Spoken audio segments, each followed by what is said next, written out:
Tranquila. Bien, buenas tardes a todos. Muchas gracias por estar con nosotros, acompañándonos en este momento de profundización en el conocimiento en distintos aspectos que tienen que ver con este nuevo programa de la maestría en paisajes artificiales y del Departamento de Estética de la Facultad de Arquitectura y Diseño de la Universidad Javeriana.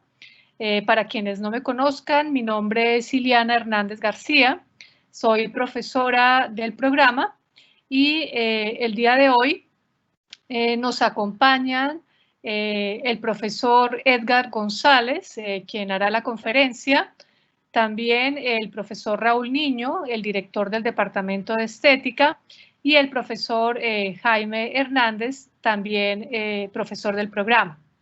Esta sesión, como otras que hemos hecho a lo largo de los últimos 2 meses y otras que vienen a continuación en las próximas semanas, se ubican como lanzamiento de este nuevo programa. Se trata de un programa que se encuentra orientado hacia las relaciones entre ciencia, tecnología, artes, comunicación, ecología, ingenierías, y con un elemento muy importante que es justamente lo social, la sociedad, las relaciones y dimensiones sociales de la ciencia y la tecnología, y por supuesto en relación con lo que tiene que ver con la habitabilidad, con los entornos habitables, con los entornos diseñados. Esta conferencia que estaremos escuchando el día de hoy tiene que ver entonces con esta propuesta de los paisajes artificiales, de ir construyendo, conversando en conjunto con distintos expertos en el tema sobre el concepto nuevo de lo que significa una relación, ya no de frontera, ya no de división entre lo natural y lo artificial, entre lo natural y lo construido, sino muy al contrario, una idea de poder pensar en un continuo naturaleza-cultura, en una relación de lo humano y lo no humano, de forma, digamos, mucho más profunda, que incorpora elementos que tienen que ver con lo micro, con lo nano, o con dimensiones inclusive del cosmos, del universo, y que empiezan entonces a conectarnos con conceptos de ciencia y tecnología en las áreas habituales de las ciencias sociales y de las humanidades, donde en muchos casos no ha habido demasiada comunicación o que en distintos momentos de la historia han tenido distintos fuertes y distintas, digamos, tensiones también. Bien, entonces en este momento ya contamos con 25 asistentes. De nuevo, muchas gracias por estar acompañándonos. Vamos entonces a empezar ya con la sesión propiamente. Quiero entonces hacer la presentación de nuestro conferencista para el día de hoy. Voy a permitir leer algunos aspectos de su hoja de vida. Su nombre es Edgar González, es físico de la Universidad Nacional, máster en física, doctorado en física, postdoctorado en nanotecnología en Europa. Es profesor asociado de la Facultad de Ingeniería de la Universidad Javeriana.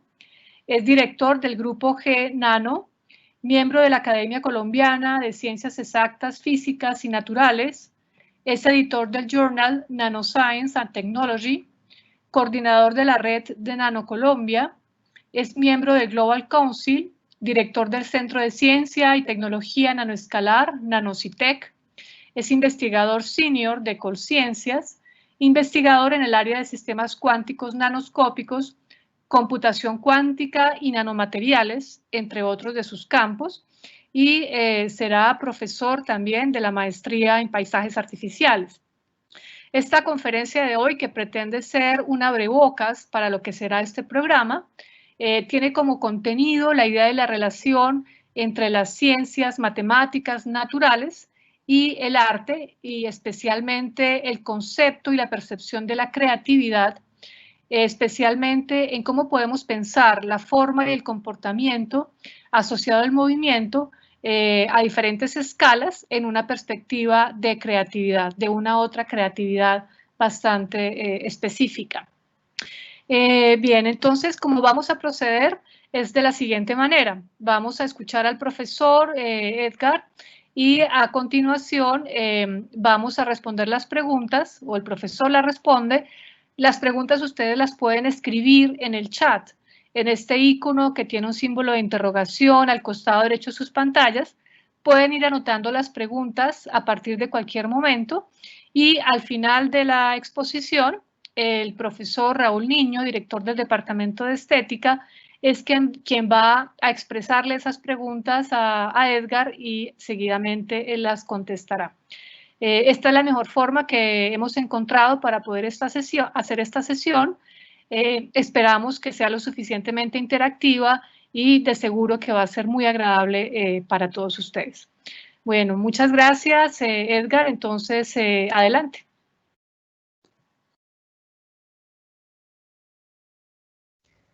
Inicialmente, Iliana, Pedro, Jaime, Natalie, muchísimas gracias. Gracias por la invitación, darme la oportunidad de participar en este seminario y participar en un tema que me es bastante grato, que me ha llevado a incursionar en esta relación ciencia-arte desde hace algunos años, que ha sido bastante fructífero en mi trabajo, en lo que hago relativamente en términos de ciencia física.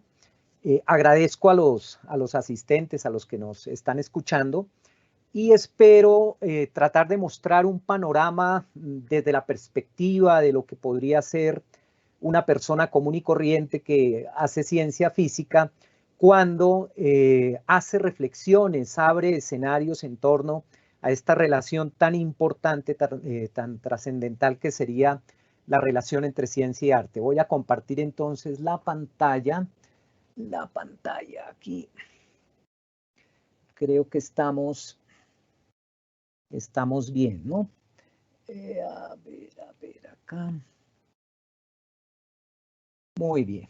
Entonces, a ver, creo que se me fue la otra pantalla. Sí estamos, ¿no? Con la pantalla completa, ¿no? Muy bien. Entonces, vámonos aquí.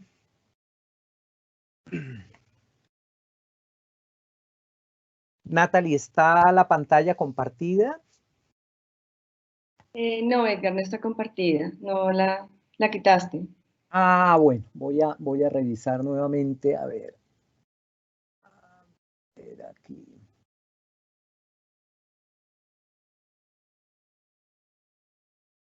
¿Ya la tenemos?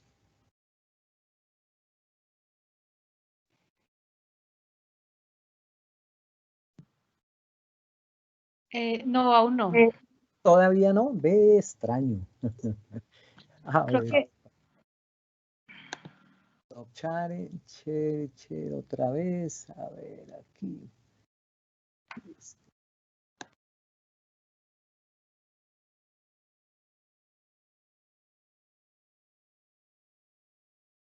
Nada aún.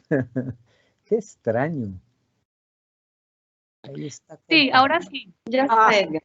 La había apagado. Qué pena. Qué pena. Qué pena. A ver. Listo, ¿no?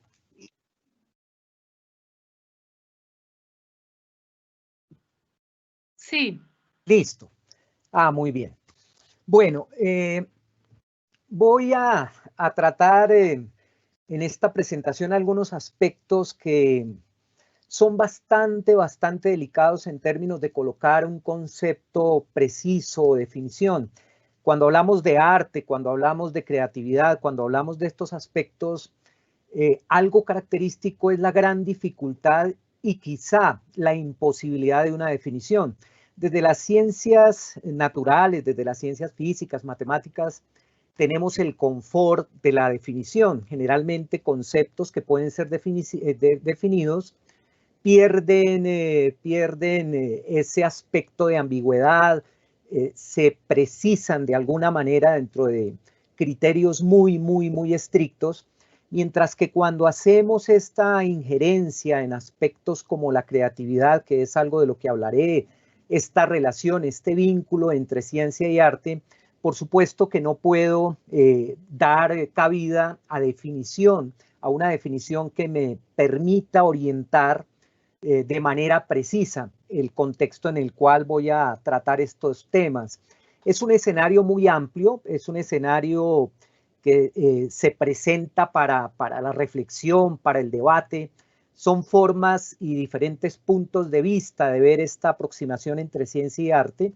Yo trataré de no caer en una especulación banal, se banaliza mucho esta relación.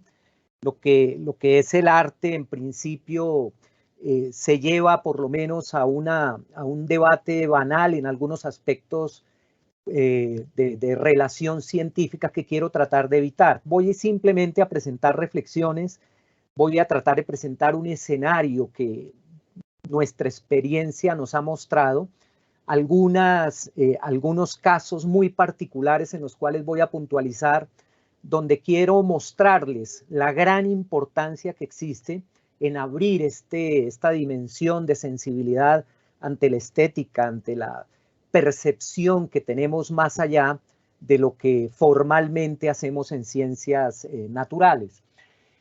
Para hacerlo, voy a basarme en un aspecto de la materia, un aspecto clave de la materia, ya que este tema es demasiado amplio, quisiera focalizarlo, quisiera cerrarlo de alguna manera en un aspecto muy particular que me permita, repito, configurar este escenario sobre el que quiero trazar esta relación entre ciencia y arte. Y es el problema fundamental que estudiamos desde las ciencias naturales. Es el problema frente al cual se han debatido a través de los siglos las relaciones entre el conocimiento, la naturaleza, la esencia misma del existir del universo físico. Y es el tema del movimiento, aspecto fundamental de la materia. El movimiento como tal, pues, es el ingrediente per se que hace que pues, el universo físico tenga el tipo de existencia que hemos aprendido a interpretar. Y de otra parte la forma, porque el movimiento conlleva inmediatamente una relación muy, muy estrecha con el problema de la forma. La materia entonces se configura con movimiento y se configura con estructura, se configura con algo esencial que es cómo se organiza en el espacio, ¿no? Y esto lleva a abrir este aspecto tan importante cuando estudiamos la materia, que es el problema de la forma. Entonces voy a tocar estos dos aspectos. Para hacerlo, voy a guiarme un poco, voy a tratar de focalizar un tipo de movimiento que quizá podríamos considerarlo el movimiento que permite que tengamos la existencia como seres vivos, seres inanimados, ¿no? Hay un movimiento que es el que genera la vida, hay un movimiento que es el que genera lo existente.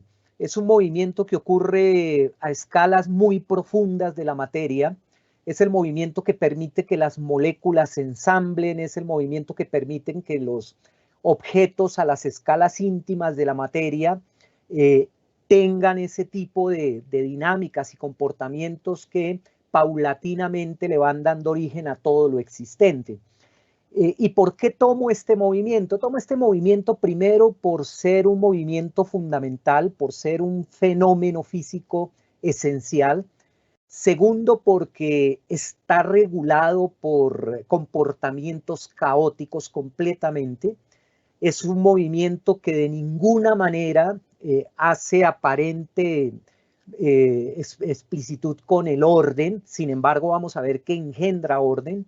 Es un movimiento que podríamos considerar totalmente impredecible. Y es de esta impredecibilidad, de este comportamiento tan extremo desde el punto de vista de complejidad que surge lo que podríamos llamar el orden, todo lo que conocemos como sistemas complejos, sistemas vivos o sistemas inanimados que tienen un elevadísimo comportamiento y aspecto complejo.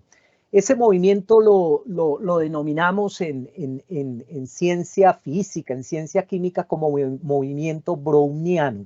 Entonces voy a hablar del movimiento browniano, voy a tratar de, a partir de este movimiento, construir esta relación ciencia-arte que les quiero mostrar hoy únicamente a partir de este comportamiento fenomenológico que podríamos llamar fundamental. Es la base esencial de la materia, es la base esencial del comportamiento del universo físico tal como lo conocemos actualmente. Podríamos, si lo apreciamos en este corto video, aquí vemos comportamientos brownianos simulados que dan origen a moléculas, que dan origen a estructuras, que dan origen al ensamblado. Nosotros trabajamos materiales a una escala invisible que se llaman nanomateriales y estos materiales los ensamblamos con este movimiento. Con este movimiento ensamblamos los sistemas complejos. Con este movimiento, de alguna manera, vamos a ver se ensamblan los virus, ¿no? Al final les hablaré un poco de los virus, ya que es pertinente, resulta coyuntural. Vamos a ver que este movimiento va a tener muchísima relación con esto que está en este momento afectando a nivel global nuestras vidas. ¿En qué consiste el movimiento browniano? El movimiento browniano consiste básicamente en desplazamientos o dinámicas que ocurren en el espacio para pequeñísimos objetos, pequeñas partículas. Como es bien sabido, en el universo nada está en reposo, en el universo todo se mueve. A cualquier escala tiene que existir movimiento per se, porque ya la historia de la ciencia ha superado el concepto de reposos absolutos o sistemas absolutos de referencia. Este tipo de concepciones han sido ya superadas hace más de un siglo y aceptamos desde las ciencias básicas que todo en el universo se mueve, todo está dotado de una cierta dinámica. No existe un sistema en reposo absoluto que podamos decir a partir de ese sistema calificamos los demás movimientos que existen en el universo físico. Todo, absolutamente todo se mueve. Por ejemplo, a nivel del agua, el agua no le podemos observar las moléculas, el agua pues está hecho de entidades corpusculares muy finas que son moléculas de agua, o el aire está hecho de átomos y moléculas, generalmente moléculas que se encuentran en permanente movimiento, movimiento caótico, movimiento desordenado. Y cualquier objeto que coloquemos allí va a ser golpeado por este tipo de entidades, de este tipo de partículas. Aquí voy a mostrar una simulación de lo que sería el movimiento browniano del que quiero hablar. Estos círculos blancos que tengo aquí son moléculas. Pueden ser moléculas de aire, pueden ser moléculas de un líquido, pueden ser átomos. Pensemos en simples moléculas. Y este disco que coloco allí en la simulación es una partícula. Podría ser una molécula más grande, podría ser una molécula de ADN, podría ser cualquier cosa de estas, o una partícula que por su tamaño difícilmente se puede observar a simple vista. O sea que estoy hablando de un movimiento bastante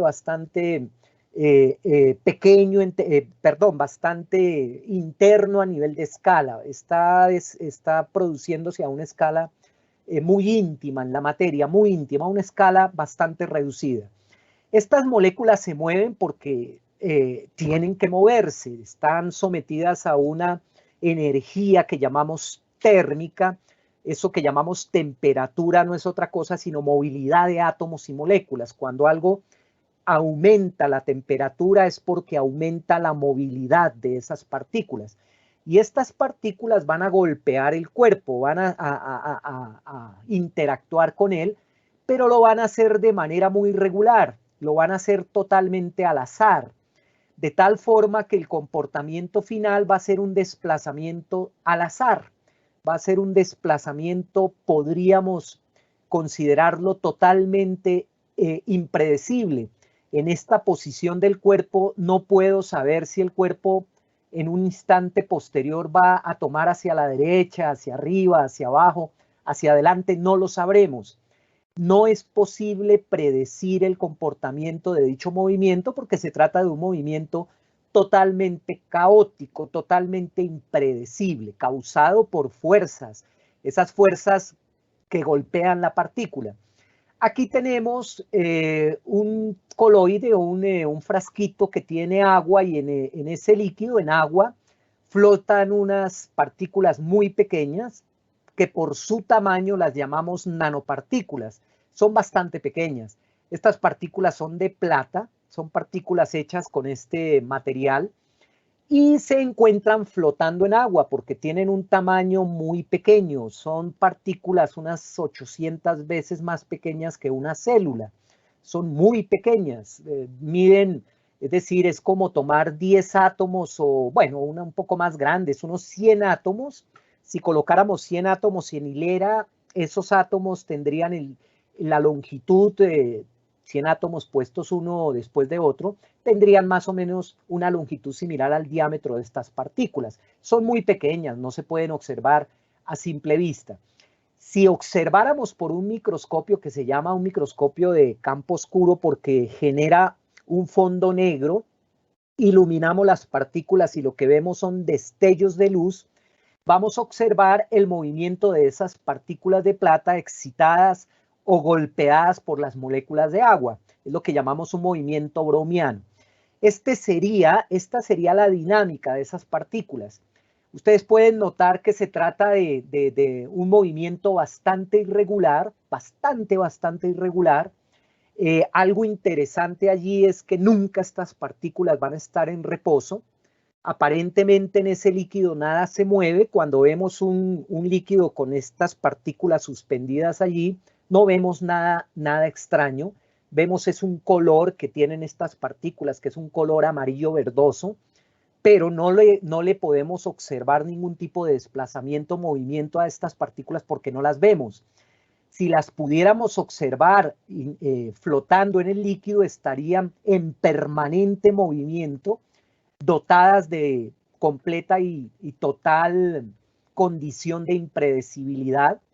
Si tomáramos, por ejemplo, las trayectorias de una de esas partículas, esas trayectorias recorrerían prácticamente todo el recipiente. Estas, por ejemplo, son trayectorias que tiene la partícula. Esas partículas prácticamente llenarían por completo el espacio que se les otorga para moverse, moviéndose de manera totalmente azarosa. Lo interesante de esto, ustedes pueden notar en esa gráfica, es que aparentemente no hay orden, no hay regularidad porque no es un movimiento regular. No hay orden, tenemos un completo desorden, tenemos un comportamiento amorfo. Y este comportamiento amorfo es el responsable de la emergencia de la vida, por ejemplo. La vida se soporta de este movimiento. Las moléculas se ensamblan con este movimiento.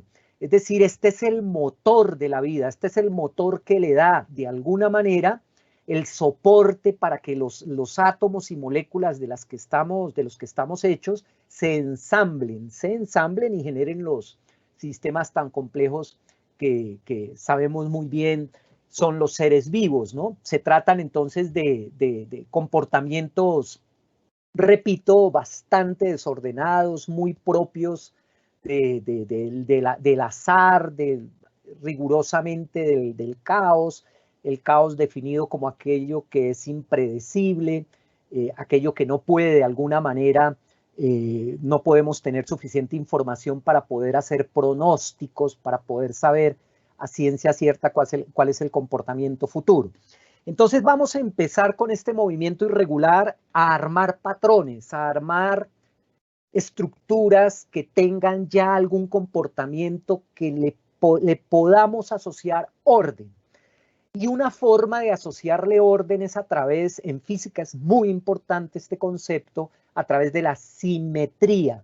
Entonces vamos a intentar construir simetría. Simetría significa que ya los sistemas empiezan a tener una organización que tiene que ser estricta de acuerdo a las condiciones que les hayamos impuesto. Ya el sistema no ocupa el espacio de manera arbitraria, sino que lo hace de una forma estrictamente simétrica.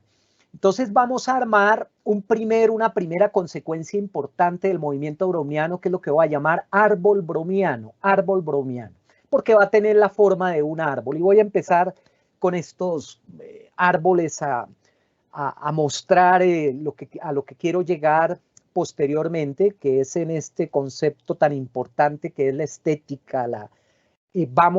Tenemos inevitablemente en algunos casos que dejarnos sorprender por lo que llamamos la belleza de un patrón, lo bello que es en física inaceptable, entre comillas, por ser un concepto ambiguo, pero lo bello desde la percepción humana, la percepción de la ciencia desde lo humano, no rigurosamente desde lo formal.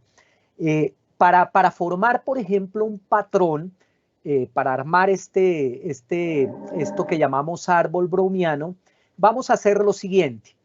A la izquierda tenemos un simulador. Ese es un simulador.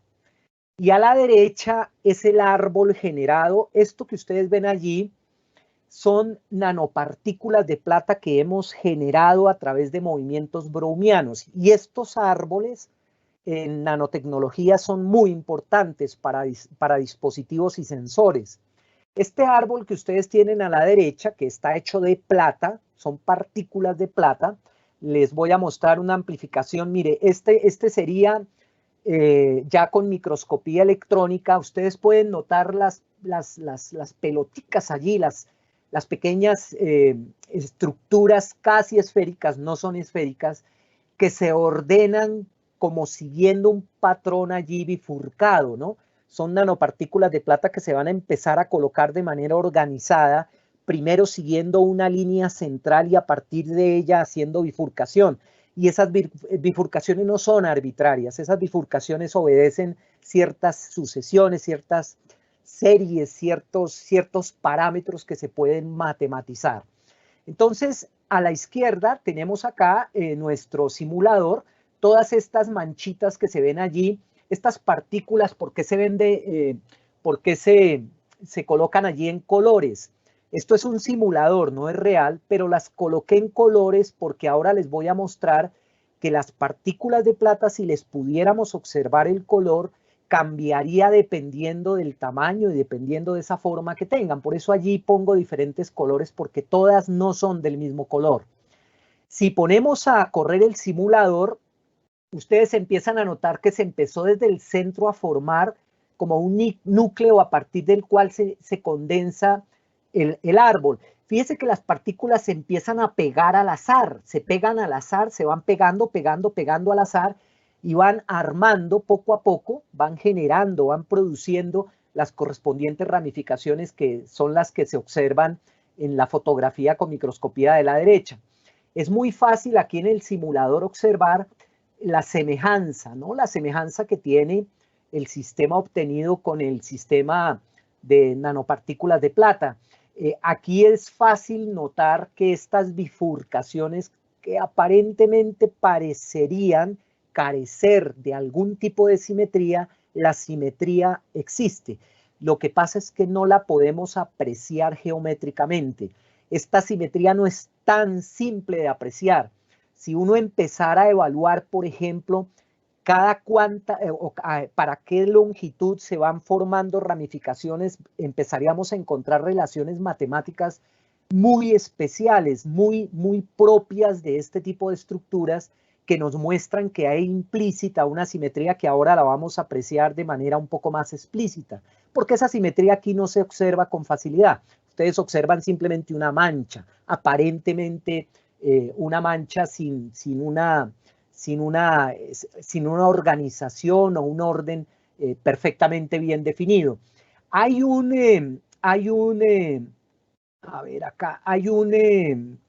tenemos una fotografía un poco más general. Esta sería, aquí la tengo, por aquí la tengo, a ver, yo creo que la tengo en un punto de estos. Esta. A ver, ¿qué se me hizo? ¿Qué se me hizo estar aquí? Bueno, antes de mostrar eso, aprovecho que apareció esta imagen. Estas figuras que se ven acá que parecen esferas, no es una fotografía de las partículas, sino del color que las partículas reflejan. Esas manchas las tomamos con un microscopio muy especial, es un microscopio que tiene unas posibilidades muy generosas para obtener color, se pueden obtener colores de las partículas. Con ese microscopio se obtienen partículas con colores, por ejemplo, tales como este color que se ve rojo. Ese color rojo correspondería a partículas triangulares de plata, ¿no? Todos los colores rojos de los destellos de luz que tenemos allí son partículas de tipo triangular, los azules son partículas de tipo esférico, los verdes son partículas icosaédricas. Estos icosaedros ahora los vamos a trabajar con detalle porque el icosaedro va a ser una figura clave, y estas amarillas son triángulos truncados. Es bien interesante que el color refleja de alguna manera la forma de este sistema. Por esa razón en el simulador se colocó una variedad de colores indicando que no todas las partículas de plata que están creciendo allí son exactamente iguales, son partículas realmente diferentes. Este, por ejemplo, es un bosque, no es nuestro, no es un bosque nuestro, es ahí aparece el autor, John James Hahn. Fíjese ese bosque hecho con nanopartículas de plata, es una cosa fantástica, ¿no? Este está tomado con un microscopio electrónico y se puede apreciar con mayor facilidad que ahora se perciben simetrías, ¿no? Hay fácilmente líneas o ejes de simetría, ¿no?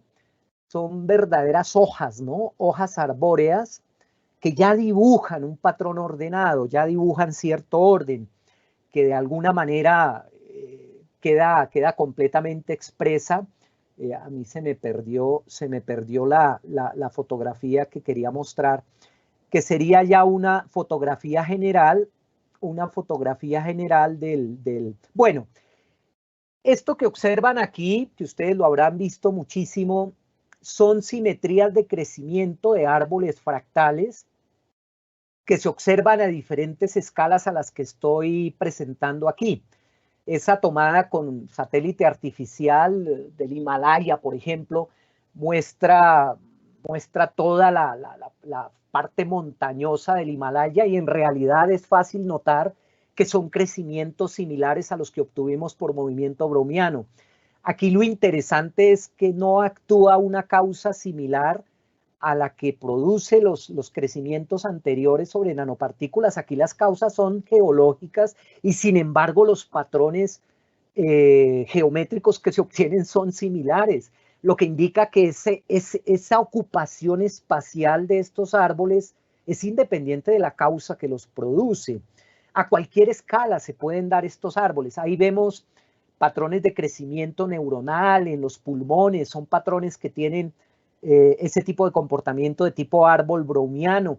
Eso que ven a la derecha es una roca roca que se empieza a oxidar y se generan estos patrones allí de oxidación bastante similares a los que obtuvimos de las nanopartículas de plata. Y la figura de la izquierda muestra una bifurcación hídrica, ¿no? Los ríos, si los vemos desde una distancia importante, como es la distancia satelital, encuentra uno que están los ríos armados de tal manera que bifurcan siguiendo árboles brownianos. Y esto, bueno, atendiendo un poco también lo que decía Leonardo da Vinci en términos de que el agua de los ríos es la sangre de la tierra, no son las venas por donde circula la sangre de la tierra. Es obvio que este patrón es el más óptimo para que se abra paso esta generación de canales hídricos o generación de irrigación hídrica en el planeta, ¿no? Estos patrones son de formación natural, ¿no? Prácticamente todos los que tenemos en esta fotografía son completamente naturales. Siguiendo en esta línea, me gustaría mostrar modificar un poco el aspecto ya directamente relacionado con nanopartículas y nos vamos más a moléculas de agua.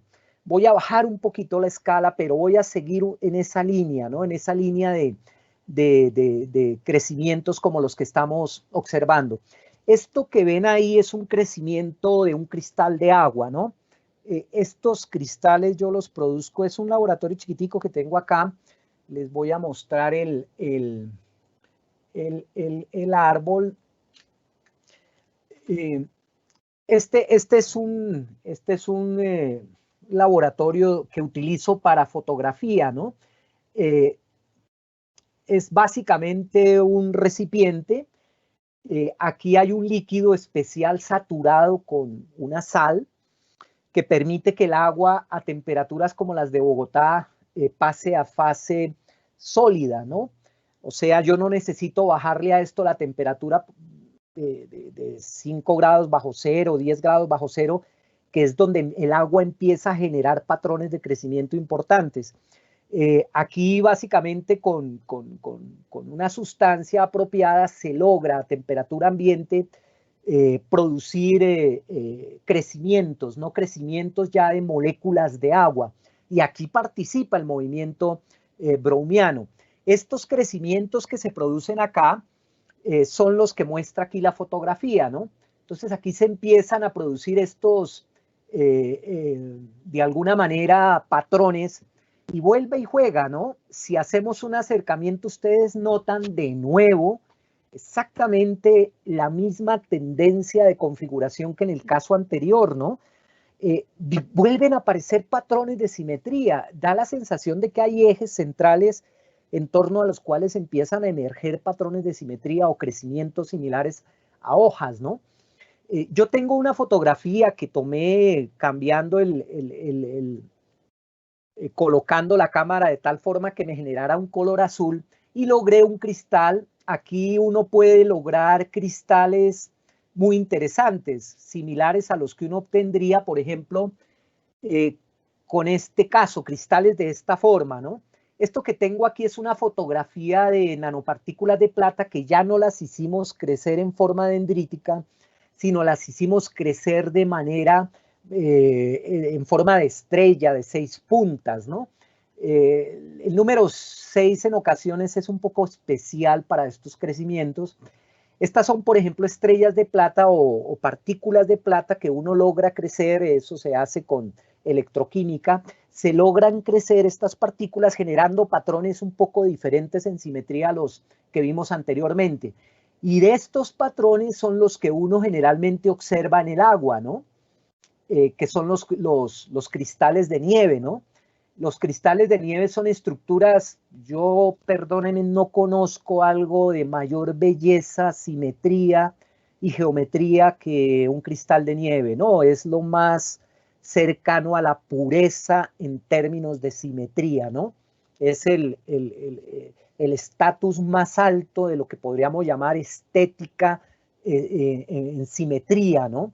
Belleza, armonía, todo lo que podamos calificar está presente en estos cristales de nieve. ¿Y qué nos interesa en términos de simetría? Lo que llamamos ejes de simetría. Ejes de simetría son líneas que dividen al cuerpo en zonas equidistantes similares.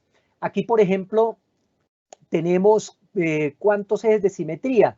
Tenemos aquí 1, 2, 3, 4, 5, 6 ejes de simetría, ¿no? Si ustedes toman un eje de esos, el cristal se divide en 2 partes iguales, ¿no? Esos ejes de simetría son los que nos permiten medir el grado de complejidad del sistema. Esos ejes de simetría son los que nos permiten estudiar el cristal desde una ciencia muy importante en matemáticas que se llama teoría de grupos y nos permite hacer toda esta teoría sofisticada de grupos para evaluar el comportamiento del sistema físico en función de la forma.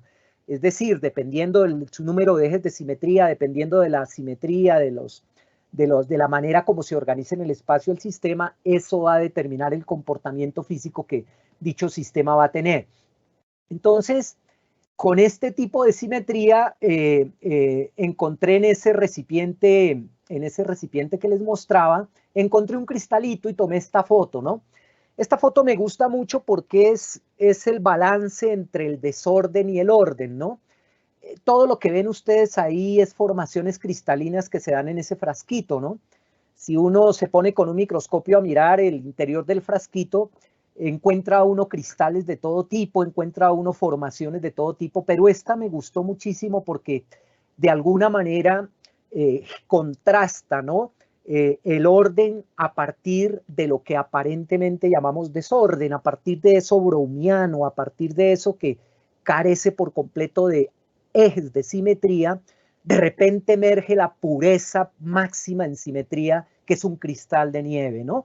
Que tiene esa connotación de ser un material que caería dentro de estas clasificaciones de Platón, ¿no? Platón tiene sus 5 sólidos allí. Estos cristales de alguna manera evocan todo ese tipo de comportamientos. Les voy a mostrar algunos de un libro que ganó premios, de un fotógrafo que es artista y únicamente se dedica a fotografiar cristales de nieve. Tiene un libro muy lindo en donde ustedes pueden observar la variedad de formas es absoluta, ¿no? No existen 2 cristales iguales, ¿no? Es imposible que se generen 2 cristales iguales. Hay millones y millones de variedades diferentes, pero curiosamente todos tienen, ahí como vemos tenemos 1, 2, 3 ejes de simetría, ¿verdad? 3 ejes de simetría. Todos tendrían 3 ejes de simetría. No se abandona el número 3, ¿no? Hay 3 líneas que dividen al cristal en partes iguales, ¿no? Pero cambia completamente la forma, son de manera muy compacta, hay discos. Si uno baja la temperatura del agua de entre -5 y -10 grados centígrados, aparecen cilindros, ¿no? Aparecen cilindros, estos que están aquí, empiezan ya a aparecer cilindros. Miren, es decir, si eso no es estética, si eso no es arte, definitivamente la combinación de colores que se producen cuando la luz transita por ellos, ¿no? La luz genera su propio viaje allí en términos de colores, ¿no? Es decir, libros de estos tendrán miles de imágenes, todas ellas diferentes, todas ellas con una riqueza absurda en términos de belleza, ¿no? Entonces, en ese sentido, uno podría también modificar el crecimiento a través de movimientos brownianos, como lo hicimos con esas nanopartículas de plata, para cambiar de alguna manera la forma en que organiza la naturaleza a sus sistemas complejos, ¿no? Esto que vemos aquí es un crecimiento, pero ya no con partículas, sino con bacterias. Nosotros también trabajamos biopelículas. Nosotros trabajamos con microorganismos para generar energía. Estos microorganismos los utilizamos para limpiar el agua y con esos productos orgánicos que la bacteria retira del agua, que hace que el agua pase por un proceso de saneamiento, producimos energía. Entonces nosotros necesitamos elaborar electrodos para fabricar pilas que funcionan con bacterias. Y este es un crecimiento bacteriano, ¿no? Este es un crecimiento bacteriano que, curiosamente, si uno dispone el alimento que requieren las bacterias allí, si uno lo dispone de manera apropiada, ellas crecen siguiendo patrones de árboles bromianos. Las bacterias de alguna manera se organizan a través de una muy sutil comunicación entre ellas que se llama el quorum sensing. El quorum sensing es un vínculo electroquímico que existe entre ellas que le permite que cada bacteria esté en contacto con las demás y formen un sistema muy coherente. Ellas, cuando se organizan en estas biopelículas, lo hacen estratégicamente para tratar de adquirir la mayor ventaja posible del alimento que requieren, del entorno que requieren. Cuando uno incluso también cultiva bacterias de distintas familias, se generan patrones de esta naturaleza. Son crecimientos típicos, usuales que se presentan.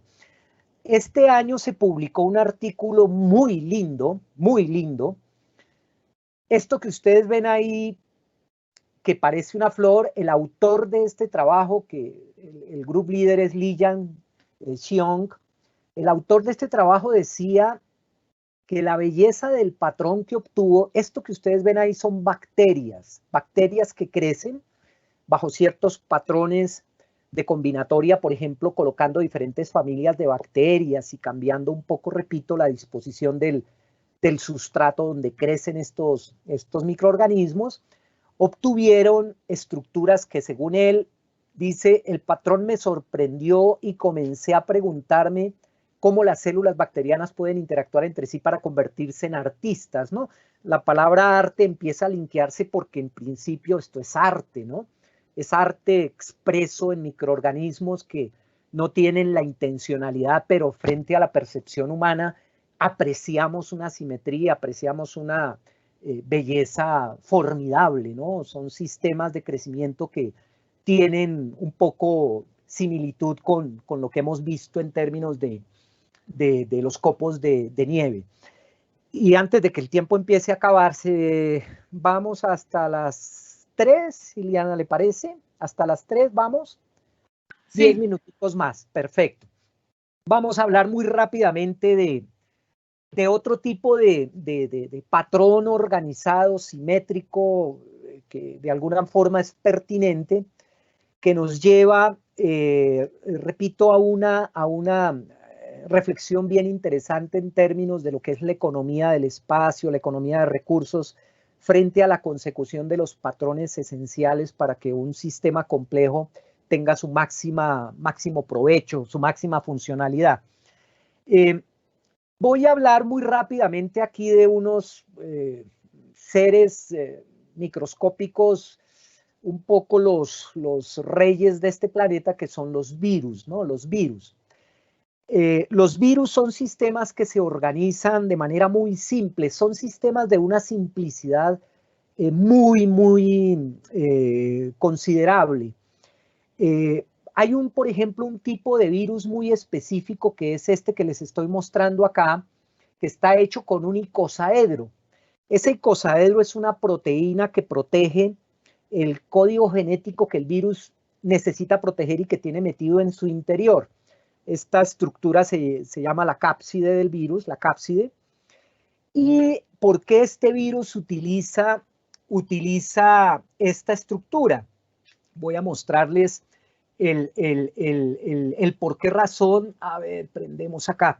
El por qué razón el virus utiliza esta estructura. Para apreciarla, fíjense ustedes la belleza de esa estructura a pesar de la simplicidad, ¿no? Es un icosaedro, ¿no? Es un icosaedro con muchísimos ejes de simetría. El icosaedro tiene 31 ejes de simetría, ¿no? Es una cosa absolutamente impresionante la gran complejidad de este sólido platónico tan simple que es el icosaedro. Se puede apreciar más fácilmente en este icosaedro que está cubierto con las mariposas de Escher, ¿no? Es una estructura, pues, estéticamente hermosa, no cabe la más mínima duda, las condiciones geométricas del icosaedro son formidables, pero lo más importante es por qué ese virus escoge esa estructura. Entonces les voy a mostrar lo siguiente. Voy a mostrarles cómo se ensambla un virus, cómo el virus ensambla su cápside, ¿no? Yo voy a tomar aquí una serie de unidades. Estos son unas pequeñas porciones allí. Yo las hice de plastilina. Están hechas de plastilina. Yo supongo que estas son estructuras hechas de moléculas, ¿no? Moléculas. El virus tiene muy poca información. El virus es una entidad que tiene media hebra de ADN, entonces el virus tiene poca información y le toca aprovechar eso poquito que tiene allí y no complicarse la vida. Y para fabricar el cápside, pues utiliza estructuras que le consuman muy poco recurso de información. La información que maneja es muy limitada y es un ser que busca, no sabemos en qué línea ubicarlo, si ser vivo o ser muerto, porque esa cosa es un debate allí muy grande, pero él busca la manera de ensamblarse con la mínima cantidad de información posible. Entonces, mucho cuidado. Yo voy a colocar estas entidades en este recipiente, las voy a colocar acá. Entonces, yo voy a suponer que estas entidades representan unidades moleculares. La cápside se ensambla con un monómero, es una cosa impresionante. El virus es para nosotros los que hacemos nanotecnología una de las fuentes de inspiración más importantes que tenemos. Ahora lo que voy a hacer es, voy a simular un movimiento browniano. Voy a simular un movimiento browniano, ¿sí? Entonces voy a poner esto simulando un movimiento browniano para de hacerlo. Mire lo que acaba de formarse con un movimiento browniano. Mire. Hemos ensamblado una estructura que en principio tiene una formidable condición de eficiencia para guardar, por supuesto, ADN en el interior, y lo hemos ensamblado con movimiento browniano. El movimiento browniano en principio es el dueño y señor, el originario de las estructuras simples o complejas que conocemos.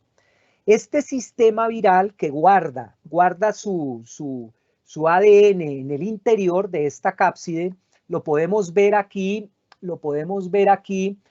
en esta representación artística. Este es uno de mis artistas preferidos en términos de representaciones, podríamos llamar maquetadas, ¿no? Maquetadas. Este artista, Luc Jarand, se dirá Jarand, me imagino, me corregirá Iliana. Este artista representa el virus, ese virus que vemos ahí abajo, está hecho de vidrio, ¿no? Es una maqueta hecha de vidrio y se ve el cápside icosaédrico y en el interior se ven esas hebras, ¿no? Esas hebras corresponden al código genético que el virus necesita expandir, ¿no? Para replicarse. Los virus pueden ser de otro tipo. Por ejemplo, el cápside se puede cubrir con una membrana y tenemos virus cubiertos de membrana que ya necesitan medios húmedos para subsistir. La representación de este virus por nuestro artista, a ver qué pasó aquí, que se nos bloqueó esto, a ver, se nos bloqueó esto, no quiere funcionar, a ver, qué lástima, ¿qué pasó aquí? ¿Qué pasó aquí? A ver, voy a ingresar de nuevo a la página, a ver, fue que se bloqueó, a ver qué pasó. Entonces aquí, pues, no apareció. Bueno, no importa. A ver, aquí debería, qué extraño. A ver, bueno, no importa. Este artista tomó como línea de trabajo representar entidades virales, algunos microorganismos, y aquí se produce un hecho fundamental que me gustaría resaltar. Y es el hecho de que este tipo de trabajo ha servido de extraordinaria metáfora para el desarrollo de trabajo científico, ¿no? Aquí, por ejemplo, vemos en este video las portadas de las revistas donde han salido los trabajos de este escultor, ¿no?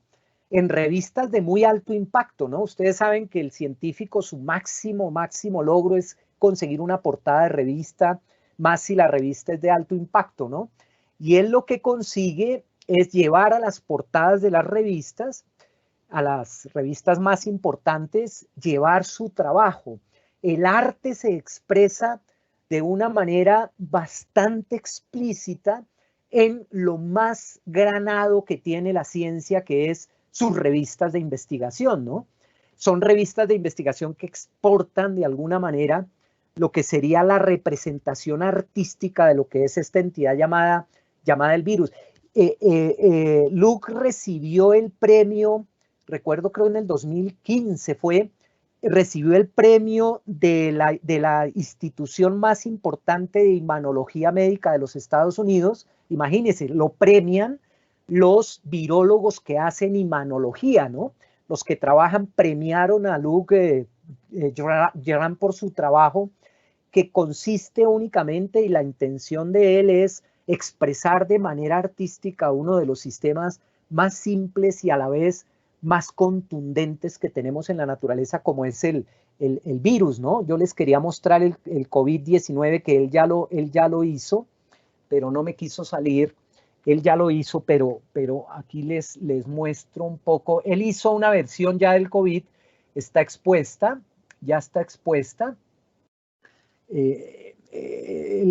La simetría del virus es esférica, ¿no? ¿Por qué?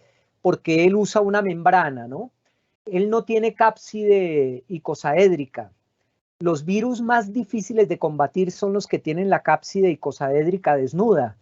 Estos que tienen membrana, estos que tienen esta membrana amarilla aquí que recubren el virus, tienen la gran ventaja de que sustancias con cierto coeficiente de tensión superficial rompen esta membrana. Agua y jabón son suficientes para terminar completamente con la calidad estructural de este sistema. Este virus, por ejemplo, utiliza muchos ejes de simetría. Una esfera tiene infinitos ejes de simetría, ¿no?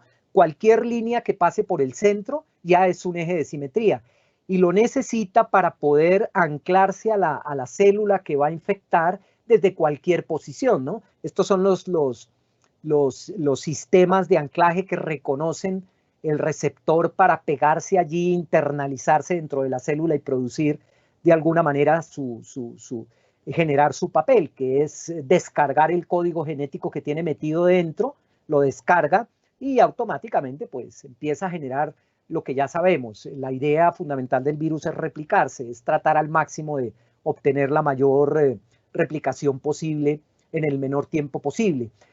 Este uso, repito, de estructuras que tienen simetrías, de estructuras que están acompañadas de cierto orden que ya hemos observado, emerge de un comportamiento caótico como lo es el movimiento browniano, son las estructuras más eficientes y en términos de capacidad de infección más letales que existen, ¿no?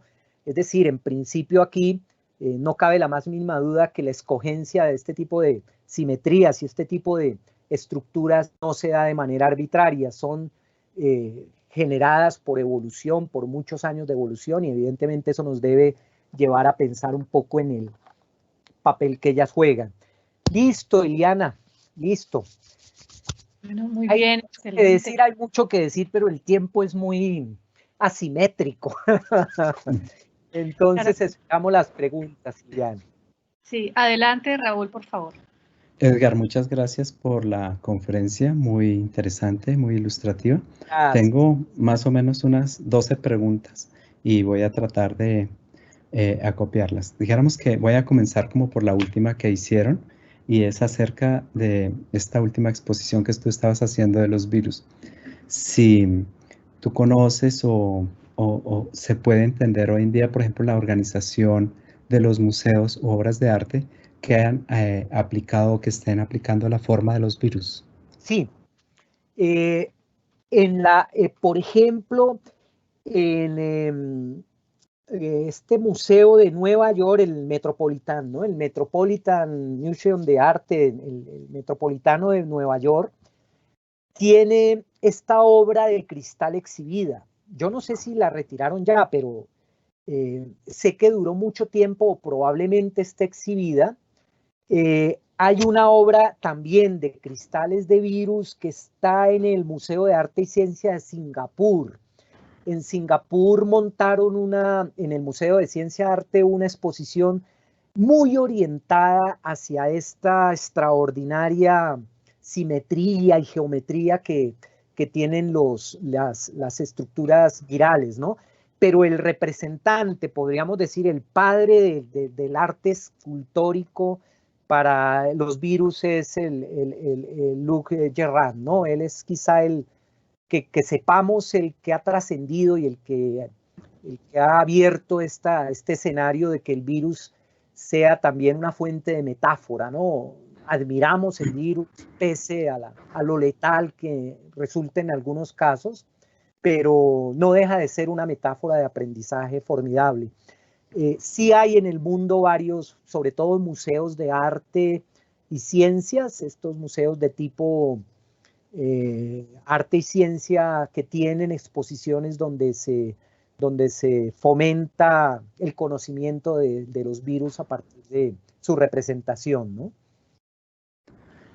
Gracias. Yo tengo un comentario acerca de la simetría y la belleza que se puede traducir en una pregunta, y es que, por ejemplo, si se puede pensar la belleza de una manera distinta al patrón clásico que tuvo la belleza, porque justamente hoy en día los sistemas complejos demuestran como la perspectiva mucho más ampliada y obviamente en la complejidad se entiende una forma distinta, sobre todo en esta posición que tú mostraste de los árboles brownianos. Me parece que la simetría acoge no un solo sentido, una lógica con la cual se pueda comprender, sino que la complejidad es mucho más abierta en términos de entender sus ampliaciones, sus grados de libertad, y por tanto eso implicaría ir más allá del patrón clásico de la belleza. Exactamente, que es un poco, yo no sé, cuando trabajamos con el microscopio electrónico e indagamos de pronto la aparición de una nueva partícula, nos sorprende en ocasiones la belleza de esa entidad.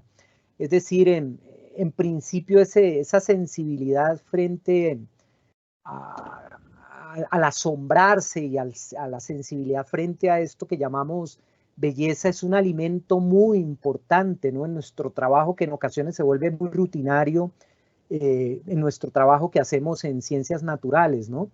Es algo, a mí me parece fundamental, ¿no? Es un sentido que nos abre universos, nos abre formas de ver el mundo. Y esa sensación, ¿no? Esa sensación de acogimiento, de humildad frente a lo que se expresa allí a nivel natural, ¿no? Me parece formidable, ¿no? Me parece formidable. Mira, la otra pregunta es un poco más técnica, que estaba como a la mitad de tu conferencia, y es qué ocurre, por ejemplo, cuando hay un espacio entre las moléculas de aire y las moléculas de agua. Es decir, entre ellas siempre habrá espacio. Las moléculas per se, si las miráramos a la escala a la que pertenecen, están separadas, no hay un contacto íntimo entre ellas porque generarían otra sustancia diferente, ¿no? A pesar de que en el agua, cabe aclarar esto, en el agua se forman patrones muy complejos. No es simplemente moléculas de hidrógeno y oxígeno que unidas entre sí generan la molécula de agua, sino que se forman unas especies de cajas, ¿no? La estructura del agua es muy compleja, quizás de las más misteriosas que tengamos en ciencia de materiales, pero si no atendemos esto tan sutil de que el agua forma cajas y forma estructuras extrañas, realmente cuando indagamos en ese mundo de los átomos y las moléculas, el espacio que hay entre ellos es acogedor, ¿no? Entre los átomos hay distancias brutales, entre las moléculas hay distancias brutales y un movimiento permanente entre ellas. Entonces, cabría notar que siempre habrá espacio entre ellas. A nivel del mundo atómico y a nivel del mundo molecular, no existe el contacto como aquí en el mundo macroscópico lo definimos, ¿no? Dos cosas se tocan, ¿no?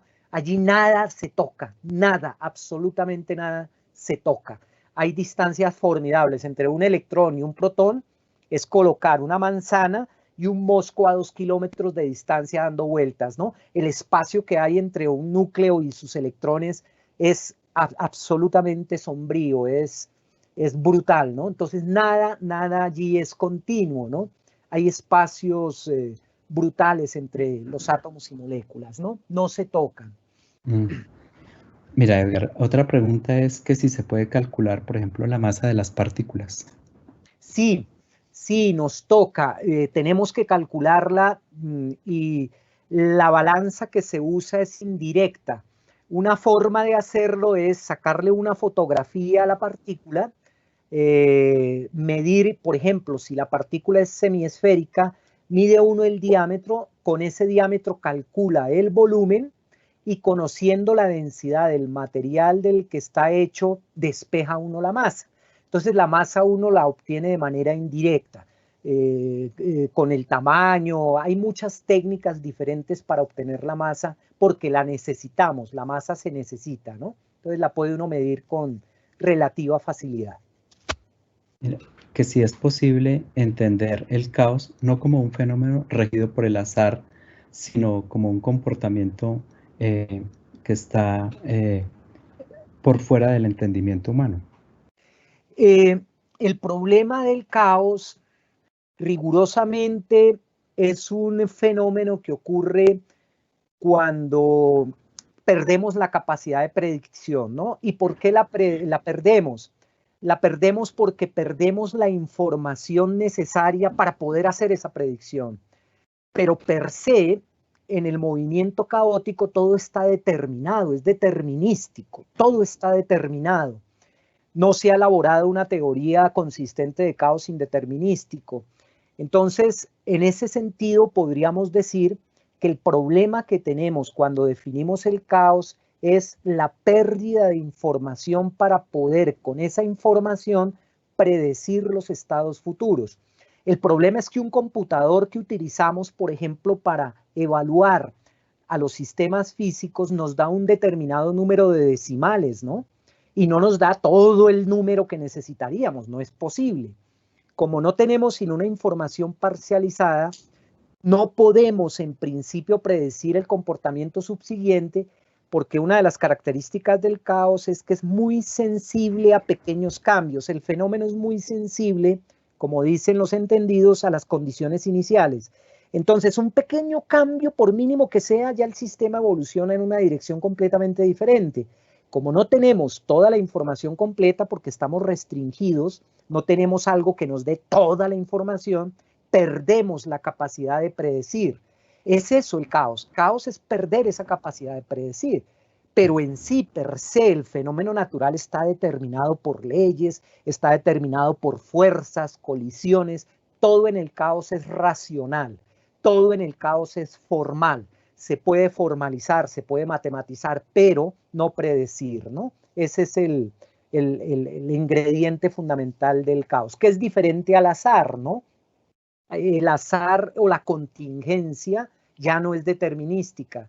La contingencia no es un problema de información, ¿no? La contingencia ya no es un problema de información y no podemos llamar a la contingencia caos, ¿no? Es otra cosa muy diferente. En cambio, el caos sí está regido por leyes, está regido por... Si tuviéramos toda la información, podríamos predecir. En el caso de los fenómenos de contingencia, no podemos predecir, así conozcamos toda la información, porque hay emergencia.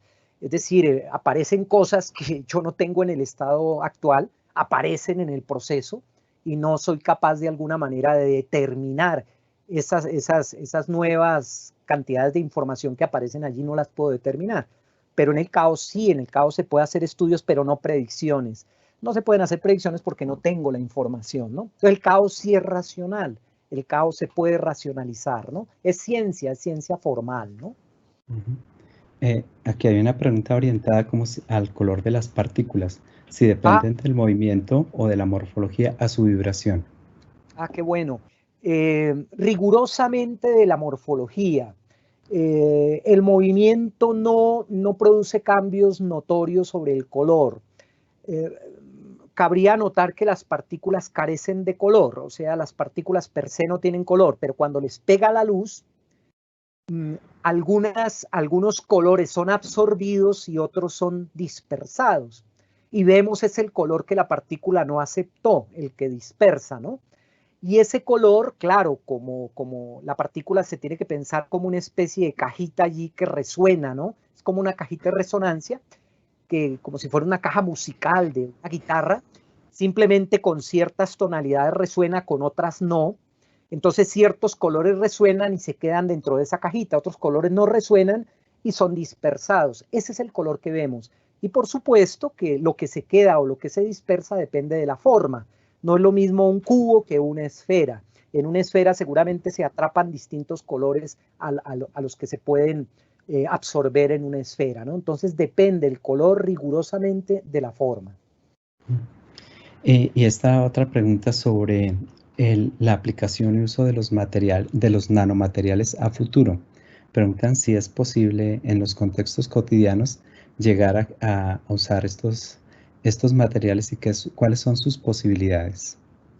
En este momento ya hay uso de nanomateriales, e incluso nanomateriales se han venido utilizando desde hace mucho tiempo atrás. Lo único que se requiere para que sea un nanomaterial es que su tamaño sea muy cercano al de los átomos, que sea pequeño. Eso es lo que define un nanomaterial, muy pequeño. Ya en el comercio existen productos que llamamos nanofacturados, hechos de nanomateriales, nanomateriales que se están empleando para la industria textil, materiales que se están empleando para la medicina, para la agricultura, etcétera, con un pequeño problema que se nos está presentando, y es que tenemos que tener un poco más de cuidado de no incorporar al medio ambiente materiales que podrían llegar en un futuro a volverse agresivos. Si lo hacemos de manera responsable, creo que el boom de los nanomateriales, que aún está por llegar, va a revolucionar completamente nuestra sociedad, ¿no? Pero en este momento ya tenemos algunos nanomateriales que forman parte de productos ya confeccionados, ¿no? Y que están a la venta. Va uno, por ejemplo, a Home Center, va a la parte de artículos para automóviles, y uno encuentra limpiadores que dice limpiador nanoestructurado, que tiene nanopartículas. Ya uno en algunas tiendas se encuentra productos manufacturados. Habrán unos 6.000, 7.000, 8.000 productos manufacturados que se venden en este momento en el mundo.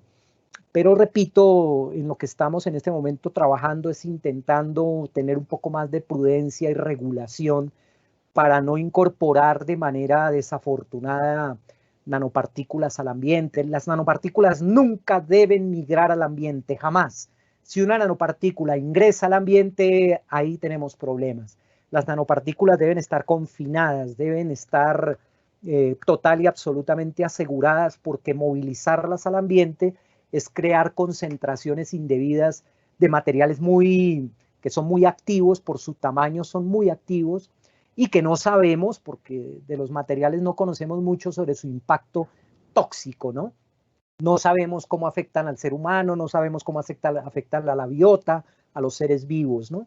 Entonces, en ese sentido, si hacemos las cosas bien, estoy seguro que vamos a tener un importante avance en ciencia y tecnología para el futuro, ¿no? Mira, otra pregunta que me parece interesante es si se han utilizado, por ejemplo, cristales en exoplanetas o lunas para mirar estas especies y cómo se está explorando esa condición. Porque yo me imagino que ahora empieza otra vez un poco a despegarse el programa espacial con el que se involucre la empresa privada. Parece ser que otra vez, de nuevo, estaremos hablando del espacio. Y nuestro próximo, seguramente, destino va a ser el planeta Marte.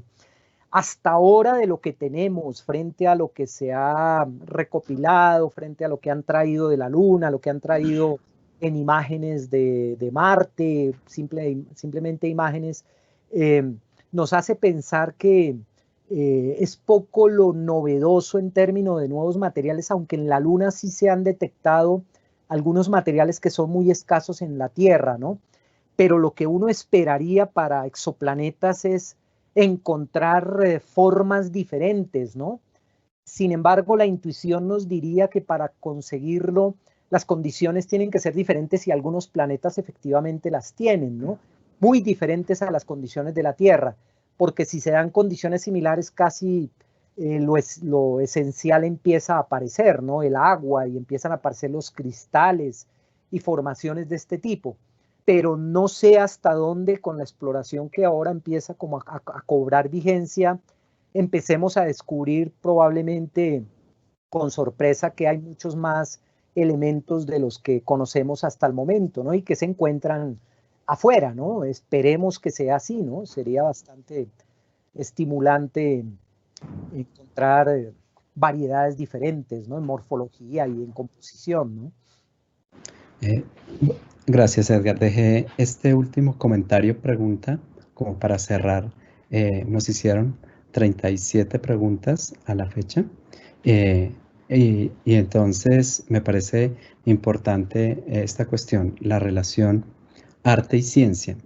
¿Por qué se decide unir esta relación arte y ciencia cuando, por ejemplo, se preguntan si el arte tiene condiciones un poco más abstractas que le permitan, por ejemplo, unas demostraciones distintas, no solamente el nivel científico? De acuerdo. Qué buena cosa. Yo aquí tengo un libro, les voy a mostrar, de una de mis, ya fallecida, por supuesto, artistas preferidas. A ver, lo miramos acá. A ver, ya. Les voy a mostrar una obra de arte, una pintura, ¿sí? Una pintura de Baró, de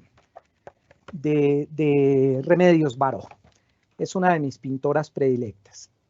Les voy a mostrar, por ejemplo, una pintura para atender un poco esa reflexión tan importante, ¿sí? A ver si se puede ver esta pintura. Bueno. Esta pintura, evidentemente, para un crítico de arte tiene su propia interpretación, etcétera, pero ¿qué pasa cuando uno, como una persona común y corriente que no tiene formación en bellas artes, etcétera, mira esta pintura? A mí me cautiva, me cautiva. Esta pintura, por ejemplo, ustedes pueden observar aquí una serie de relojes, ¿no? De relojes. Todos marcan la misma hora, ¿no? Resulta que atrapados dentro de esos relojes, fíjese que hay unas ventanas que da la impresión que son celdas, ¿no? Son celdas.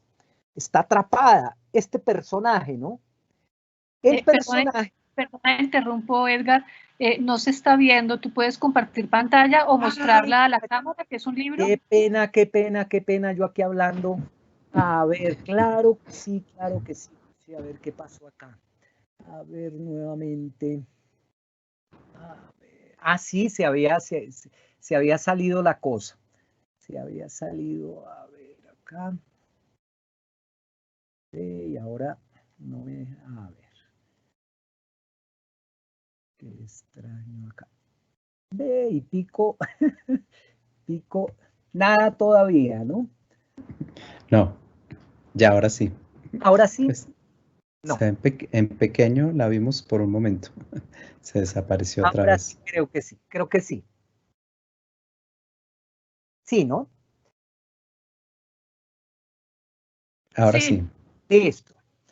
Entonces, es que vuelvo al comentario, ¿no?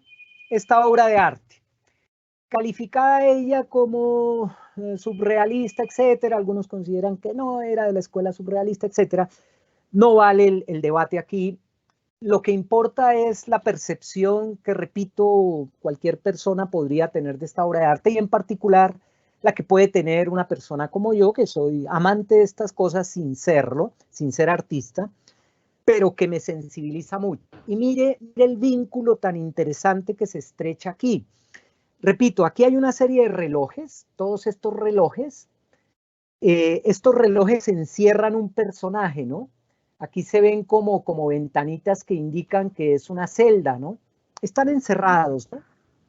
Es el mismo personaje, pero con traje de épocas distintas. Entonces son épocas distintas. Esta es una línea de viaje temporal, ¿sí? Esta es una línea de viaje temporal. ¿Qué sostienen los relojes? Los relojes sostienen esta especie de manto que Baró tenía una formación y era muy inquieta con la física, ella era muy inquieta con las teorías de la relatividad y todas estas cosas. Esto que vemos aquí es el soporte espaciotemporal einsteiniano, ¿no? La curvatura espaciotemporal, ¿no? Soportada por el tiempo, porque es que, mire, yo con esta pintura me atrevería a explicar de manera muy sencilla, bastante poco formal, el significado del espacio-tiempo einsteiniano, porque esta pintura me lo da. Esta pintura me da todos los elementos, es decir, la línea espaciotemporal, la necesidad del tiempo para soportar el espacio, pero el tiempo es parte de esa curvatura, ¿no? Una obra como estas, mire, otra obra de Baró sencillita, les voy a mostrar una bien sencillita que es esta, por ejemplo. Esta. Ustedes notan aquí, este es un árbol bromiano, ¿no? Este es un árbol bromiano. Pero es un árbol bromiano que no tiene una preferencia gravitacional porque crece en todas direcciones. Uno podría tender a pensar que estos son raíces, ¿no? Pero va más allá. Si uno mira esto, hay toda una serie, y yo me puse en una ocasión a mirar, hay una serie de secuencias interesantes aquí que hacen que esta obra de arte tenga un significado muy interesante frente a lo que hemos estado hablando hoy. Es decir, el arte en principio incluso, curiosamente, Einstein y lo enfatizaba con mucha frecuencia, el arte es una fuente de metáfora e inspiración para la creatividad científica.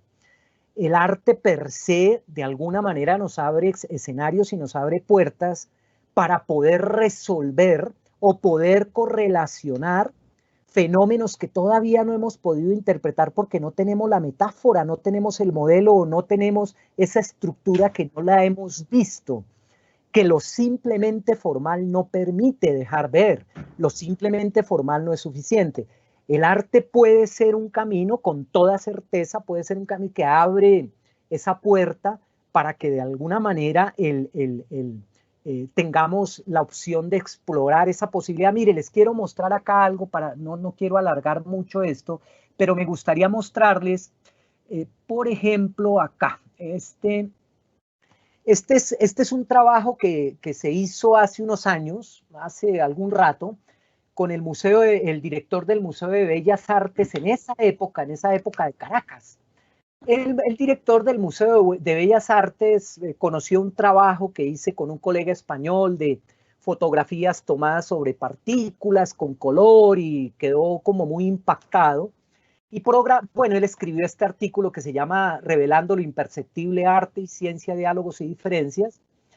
Y se montó, pues él fue el que lo montó con las fotografías, algunas de las fotografías nuestras, montó una exposición que fue esto de arte, ciencia, arte, divergencias, convergencias. El éxito fue espectacular.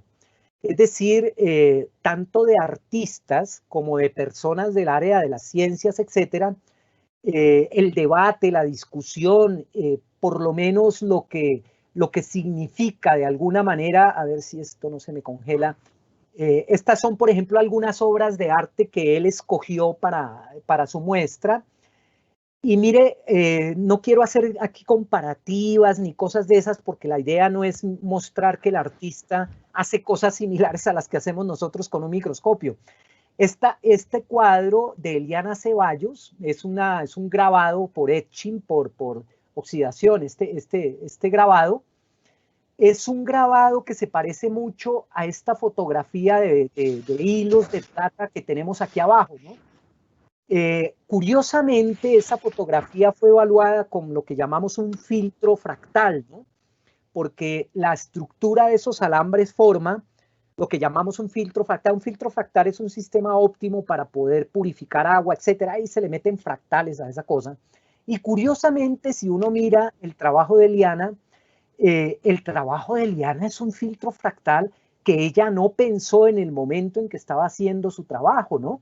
Ella pensó en un contexto desde el punto de vista artístico, pero implícito hay allí algunos componentes que si uno mirara el cuadro de Eliana, uno empezaría a tomar como metáfora este cuadro y ve por qué no diseñamos con hilos de plata un filtro, porque yo veo ahí filtro fractal.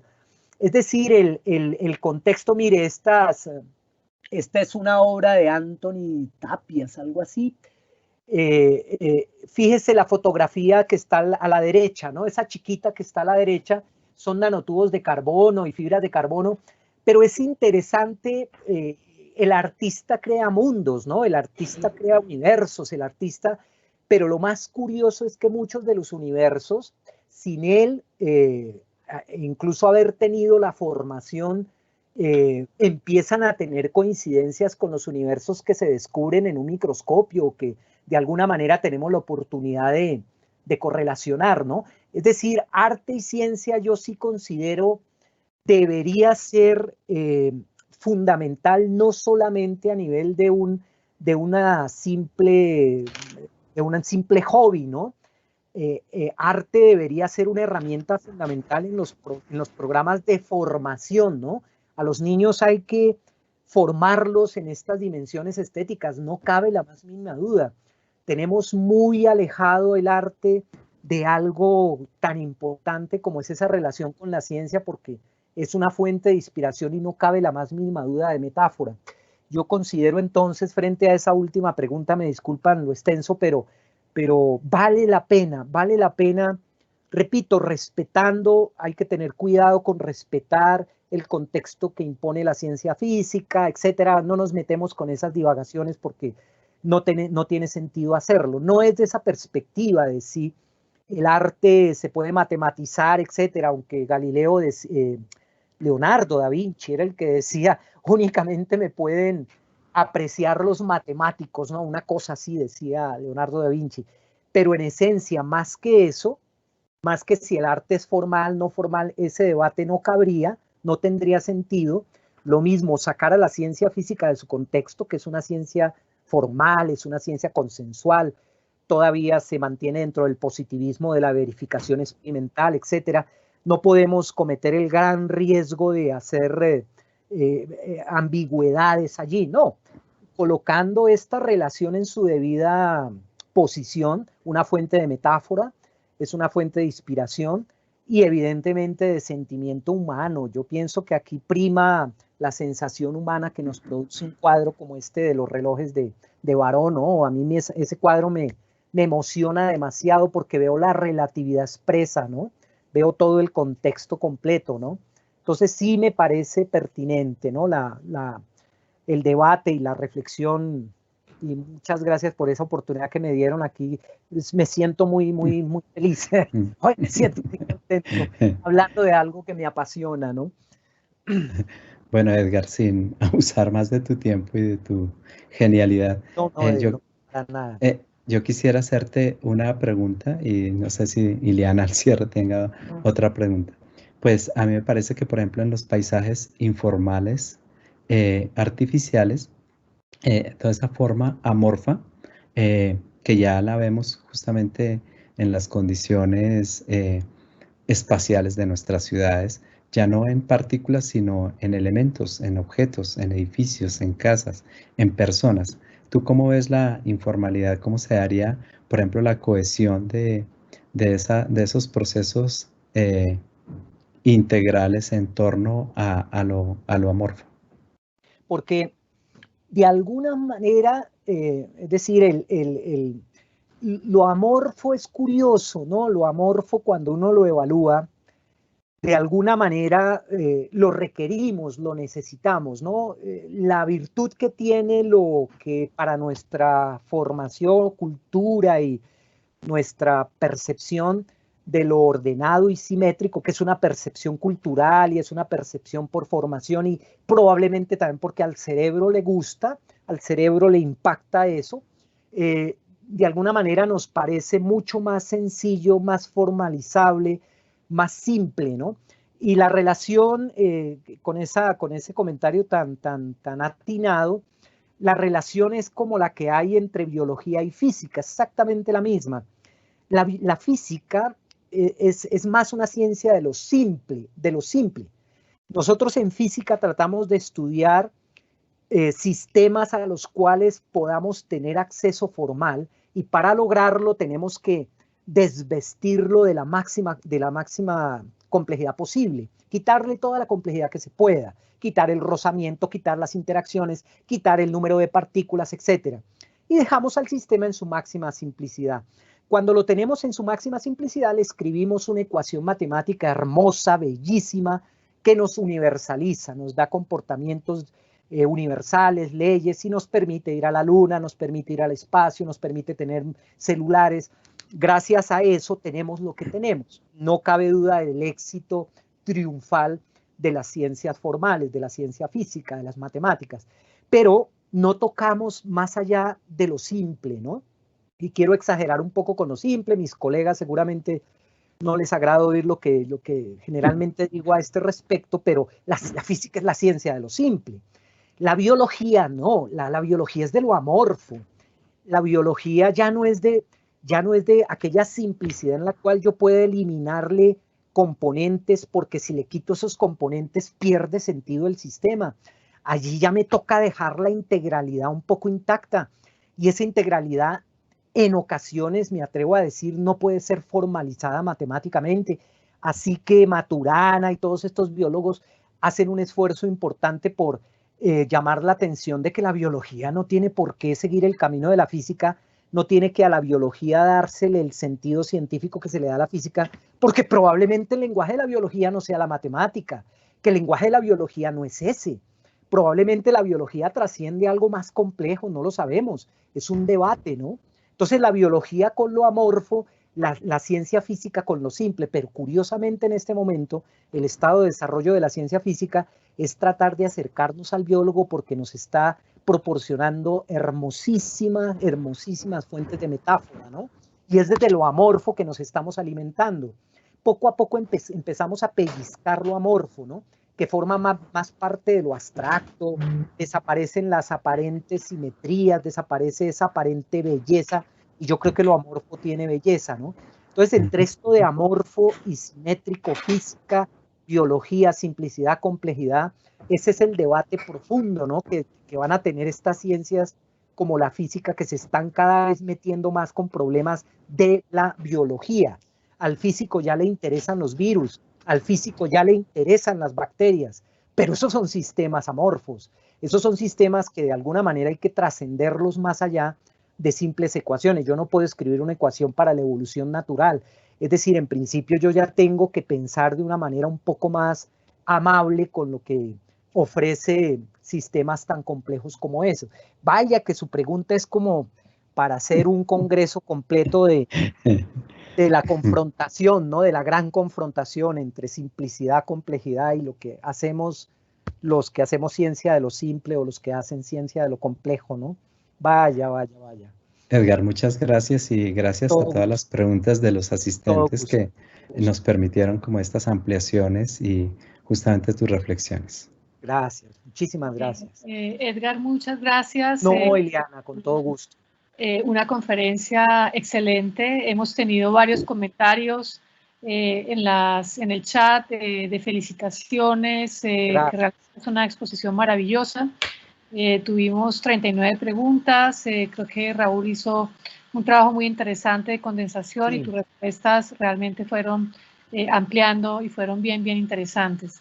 Entonces, ya para el cierre, quería comentar que las charlas y todo este trabajo de conocimiento de Edgar se ubicaría dentro de la clase llamada Lógicas de las Ciencias de la Complejidad, Lógicas no clásicas, y estaríamos también en la asignatura de paisajes virtuales. Bueno, hay alguien que les suena el celular, no sabemos.